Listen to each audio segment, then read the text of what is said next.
کیا مسلمانوں میں اتنی ہمت ہے کہ وہ ہماری فوج کو پسپا کر سکیں؟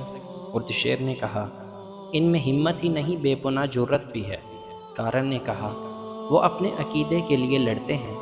ابلا کے علاقے میں ہم نے مسلمانوں کو اس قدر ذلیل کر کے رکھا ہوا ہے کہ وہ کیڑے مکوڑوں کی سی زندگی بسر کرتے ہیں، لیکن انہوں نے زمین دوز حملے کر کے اور شب خون بار مار کر اس علاقے کی کئی چوکیاں صاف کر دی ہیں۔ آج تک انہوں نے جتنی جنگیں لڑی ہیں ان میں انہوں نے کسی ایک میں بھی شکست نہیں کھائی۔ ہر جنگ میں ان کی سپاہ خاصی تھوڑی رہی ہے۔ ان کے پاس گھوڑوں کی بھی کمی تھی، وہ لڑنے والے ہی ایسے تھے۔ شہنشاہ اردشیر نے کہا، ان میں کوئی بھی ہماری فوج کا مقابلہ نہیں کر سکتا، لیکن مسلمانوں نے مقابلہ کر لیا ہے۔ کارن نے کہا، اور ہمارا اتنا زبردست سالار ہرمز کمک مانگنے پر مجبور ہو گیا ہے۔ شہنشاہ فارس، دشمن کو اتنا حقیر نہیں جاننا چاہیے، ہمیں اپنے گریبان میں دیانتداری سے جھانکنا ہوگا۔ فارس کی شہنشاہی کا طوطی بولتا تھا، لیکن ہمیں اس حقیقت کو نظر انداز نہیں کرنا چاہیے کہ رومی ہم پر غالب آ گئے تھے، اور ہمیں یہ حقیقت بھی فراموش نہیں کرنی چاہیے کہ ہم رومیوں کا سامنا کرنے سے ہچکچاتے ہیں۔ اس نئی صورتحال کا جائزہ دیانتداری سے لیں۔ شہنشاہ فارس، ہرمز نے اگر کمک مانگی ہے تو اس کا مطلب یہ ہے کہ مسلمان اس کے لشکر پر غالب آ گئے ہیں۔ میں نے تمہیں اسی لیے بلایا ہے کہ تم ہی ہرمز کی مدد کو پہنچو۔ اردشیر نے کہا، اگر ہرمز گھبرا گیا تو اس کی مدد کے لیے اس سے بہتر سالار جانا چاہیے۔ تم ایسا لشکر تیار کرو جسے دیکھتے ہی مسلمان سوچ میں پڑ جائیں کہ لڑیں یا مدینے کو بھاگ جائیں۔ کارن نے اس سے سلام کیا اور لمبے لمبے ڈگ بھرتا چل پڑا۔ ایرانیوں کا سالار کارن بن یارنس تازہ دم لشکر لے کر ابلا کی طرف روانہ ہو گیا۔ وہ پوری امید لے کر جا رہا تھا کہ مسلمانوں کو تباہ و برباد کر کے لوٹے گا۔ وہ اپنے لشکر کو دجلہ کے بائیں کنارے کے ساتھ لے کر جا رہا تھا۔ اس کی رفتار خاصی تیز تھی۔ اس نے مزار کے مقام پر لشکر کو دریائے دجلہ پار کرایا اور جنوب میں دریائے موکل تک پہنچ گیا۔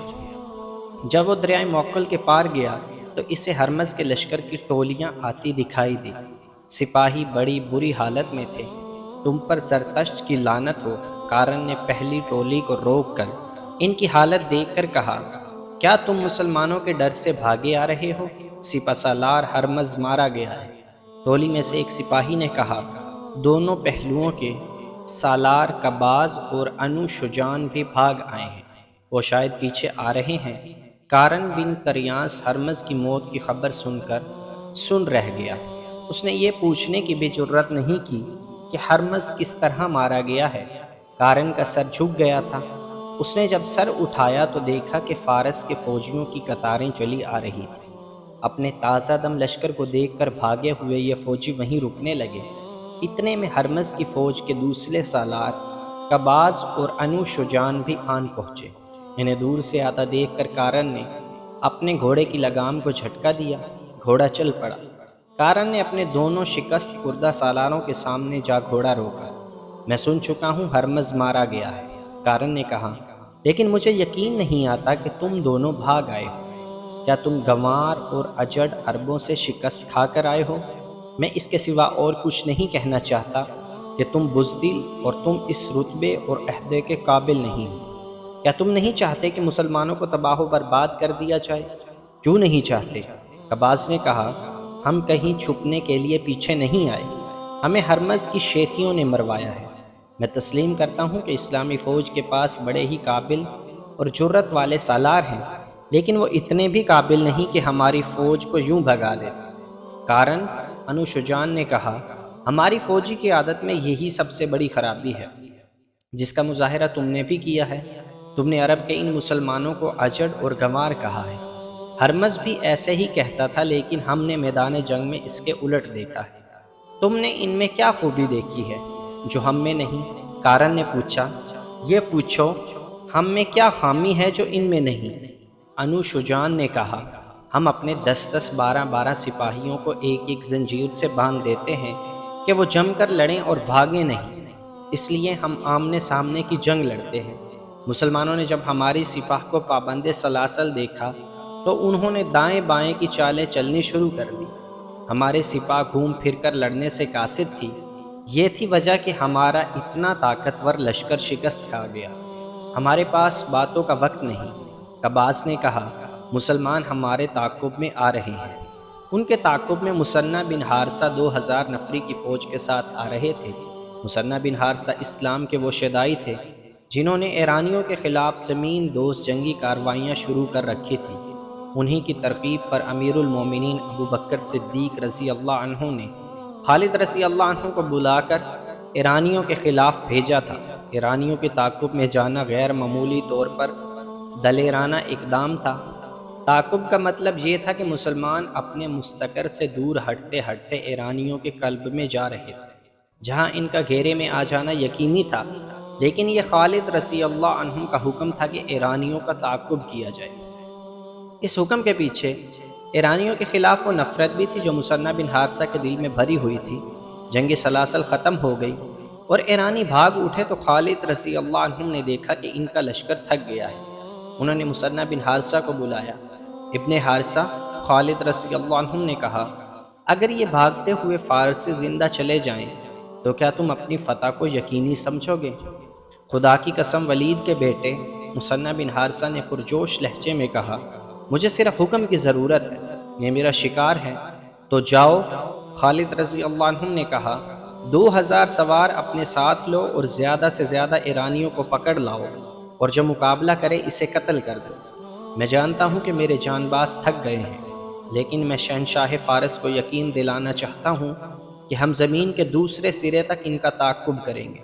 مثنیٰ بن حارثہ نے 2000 سوار لیے اور بھاگتے ہوئے ایرانیوں کے پیچھے چلے گئے۔ ایرانیوں نے دور سے دیکھ لیا کہ ان کا تعاقب ہو رہا ہے تو وہ بکھر گئے۔ انہوں نے بوجھ ہلکا کرنے کے لیے اپنے ہتھیار پھینک دیے۔ مثنیٰ کے لیے تعاقب کا اور ایرانیوں کو پکڑنے کا کام دشوار ہو گیا تھا، کیونکہ ایرانی ٹولی ٹولی ہو کر بکھر پڑے تھے۔ اس کے مطابق مثنیٰ کے سوار بھی بکھر گئے۔ مثنیٰ بن حارثہ کو آگے جا کر اپنے سواروں کو اکٹھا کرنا پڑا، کیونکہ آگے ایک قلعہ آ گیا تھا۔ یہ قلعہ حسن المرات کے نام سے مشہور تھا۔ یہ ایک عورت کا قلعہ تھا، اس لیے اس کا نام حسن المرات مشہور ہو گیا تھا، یعنی کہ عورت کا قلعہ۔ مثنیٰ نے اس قلعے کا محاصرہ کر لیا، کیونکہ خیال یہ تھا کہ ایرانی اس قلعہ میں چلے گئے ہیں۔ قلعے سے مزاحمت کے آثار نظر آ رہے تھے۔ 2 دن محاصرے میں گزر گئے تو مثنیٰ کو احساس ہوا کہ وہ جس کام کے لیے آئے تھے وہ تو رہ گیا۔ مثنیٰ کا ایک بھائی معنیٰ ان کے ساتھ تھا۔ معنیٰ مثنیٰ بن حارثہ نے اس سے کہا، کیا تم نہیں دیکھ رہے کہ میں ایرانیوں کے تعاقب میں آیا تھا اور مجھے اس قلعے نے روک لیا ہے؟ مثنیٰ بھائی، معنیٰ نے کہا، میں سب کچھ دیکھ رہا ہوں اور میں یہ بھی دیکھ رہا ہوں کہ تمہیں مجھ پر بھروسہ نہیں۔ اگر ایسا ہوتا تو تم مجھے کہتے کہ اس قلعے کو تم محاصرے میں رکھو اور میں ایرانیوں کے پیچھے جاتا ہوں۔ ہاں معنیٰ، مثنیٰ نے کہا کہ مجھے تم پر بھروسہ نہیں، یہ قلعہ ایک جوان عورت کا ہے اور تم جوان آدمی ہو۔ خدا کی قسم، میں نے قلعے سر کرنے والوں کو ایک عورت کی تیکھی نظروں اور اداؤں سے سر ہوتے دیکھا ہے۔ میرے باپ کے بیٹے، معنیٰ نے کہا، مجھ پر بھروسہ کر اور آگے نکل جا۔ مجھے تھوڑے سے سوار دے جا، پھر دیکھ کون سر ہوتا ہے، قلعہ یا میں۔ اگر تو یہیں بندھا رہا تو بھاگتے ہوئے فارسی بہت دور نکل جائیں گے۔ اگر میرا دماغ ٹھیک کام کرتا ہے تو میں کچھ اور سوچ کر ادھر آیا ہوں۔ مثنیٰ بن حارثہ نے کہا، میں اس اللہ کا شکر ادا کرتا ہوں جس کے سوا کوئی معبود نہیں، اور محمد صلی اللہ علیہ وسلم جس کے نبی ہیں، کہ اس نے ہمیں خالد بن ولید جیسا سپہ سالار دیا۔ مدینہ کی خلافت سے جو اسے حکم ملا تھا وہ اس نے پورا کر دیا ہے، لیکن وہ اس پر مطمئن نہیں۔ وہ فارس کی شہنشاہی کی جڑیں اکھاڑ پھینکنے پر تلا ہوا ہے۔ وہ مدائن کی اینٹ سے اینٹ بجانے کا عزم کیے ہوئے ہے۔ عزم اور چیز ہے میرے بھائی، معنیٰ نے کہا، عزم کو پورا کرنا بالکل مختلف چیز ہے۔ کیا تم نے نہیں دیکھا کہ ولید کا بیٹا تیر کی تیزی سے آگے بڑھ رہا ہے؟ میرے باپ کے بیٹے، تیر بھی خطا ہو سکتا ہے، ذرا سی رکاوٹ اسے روک بھی سکتی ہے۔ کیا تم یہ کہنا چاہتے ہو کہ خالد کو وہیں رک جانا چاہیے جہاں اس نے فارسیوں کو شکست دی ہے؟ مثنیٰ نے کہا، خدا کی قسم تم ایک بات بھول رہے ہو۔ شہنشاہ فارس کو اپنی شہنشاہی کا غم ہے اور ہمیں اپنے اللہ کی ناراضگی کا ڈر ہے۔ ارد شیر اپنے تخت و تاج کو بچانا چاہتا ہے، لیکن ہم شاہ دو جہان صلی اللہ علیہ وسلم کی آن کی خاطر لڑ رہے ہیں۔ سمجھنے کی کوشش کرو میرے بھائی، یہ بادشاہوں کی نہیں عقیدوں کی جنگ ہے۔ ہمارے لیے یہ اللہ کا حکم ہے کہ ہم اس کے رسول صلی اللہ علیہ وسلم کا پیغام دنیا کے آخری کونے تک پہنچائیں۔ ہمارا بچھونا یہ ریت ہے اور یہ پتھر ہیں، ہم تخت کے طلبگار نہیں۔ میں سمجھ گیا ہوں، مونا نے کہا۔ نہیں، مسنہ نے کہا کہ تم ابھی پوری بات نہیں سمجھے۔ تم بھول رہے ہو کہ ہمیں ان مسلمانوں کے خون کے ایک ایک قطرے کا انتقام لینا ہے جو فارسیوں کے زیر نگی تھے اور جن پر فارسیوں نے ظلم و تشدد کیا تھا۔ خالد فارسیوں کا یہ گناہ کبھی نہیں بخشے گا۔ وہ مظلوم مسلمان مدینہ کی طرف دیکھ رہے تھے۔ میں تمہیں کہہ رہا تھا کہ میں فارسیوں کے تعاقب میں نہیں آیا، میں فارس کے اس لشکر کی تلاش میں آیا ہوں جو ہرمز کی شکست خوردہ فوج کی مدد کے لیے آ رہا ہوگا۔ مجھے پوری امید ہے کہ ان کی کمک آ رہی ہوگی، میں اسے راستے میں روکوں گا۔ پھر اتنی باتیں نہ کرو مسنہ، مونا نے کہا۔ مجھے کچھ سوار دے دو اور تم آگے نکل جاؤ۔ یہ خیال رکھنا کہ فارسی اگر آ گئے تو ان کی تعداد اور طاقت زیادہ ہوگی، آمنے سامنے کی ٹکر نہ لینا۔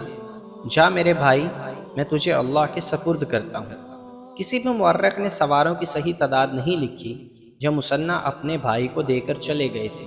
بعض مورخوں کی تحریروں سے پتہ چلتا ہے کہ سواروں کی تعداد 300 سے کم اور 400 سے زیادہ نہیں تھی۔ مونا نے اتنے سے سواروں سے ہی قلعے کا محاصرہ کر لیا اور قلعے کے دروازے کے اتنے قریب چلا گیا جہاں وہ تیروں کی بڑی آسانی زد میں تھا۔ دروازے کے اوپر جو برج تھا اس میں ایک خوبصورت عورت نمودار ہوئی۔ تم کون ہو اور یہاں کیا لینے آئے ہو؟ عورت نے بلند آواز میں مونا سے پوچھا۔ ہم مسلمان ہیں، مونا نے اس سے زیادہ بلند آواز میں جواب دیا۔ ہم میدان جنگ سے بھاگے ہوئے فارسیوں کے تعاقب میں آئے ہیں۔ اگر تم نے قلعے میں انہیں پناہ دی ہے تو تم انہیں ہمارے حوالے کر دو، ہم چلے جائیں گے۔ اور پھر اس کے بعد